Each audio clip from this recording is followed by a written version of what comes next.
Akalar, yangilikni zo'ri.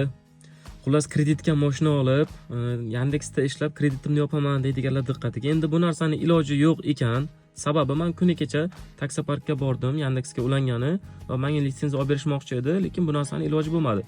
Sababi men hali prava olganimga 2 yil 9 oy bo'lgan ekan. E'tibor qilasizlar, hali to'liq 3 yil bo'lmagan ekan. Yangi qonun qabul qilingan ekan, unga ko'ra prava olinganligiga eng kamida 3 yil bo'lgan insonlargina faqat litsenziya olish huquqiga ega bo'libdi. Bundan keyin taksoparkdagi akalar aytishdi, shu vaqtgacha pravasi bor barcha insonga litsenziya olib berayotgan edik deyishdi. Bundan kelib chiqadi, siz litsenziyasiz taksistlik qilsangiz agar, buni YPX xodimi bilsa, bazaviy hisoblash miqdorini 6 baravarigacha jarima, ya'ni 2,5 million atrofida shtraf to'laysiz va mashinangiz jarima maydonchasiga kiritiladi.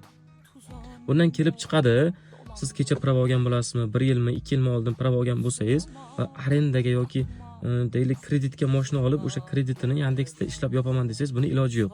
Bu videoni kreditga mashina olib, ertadan Yandexga chiqib ketaman deydigan tanishingizga jo'natib qo'yasiz.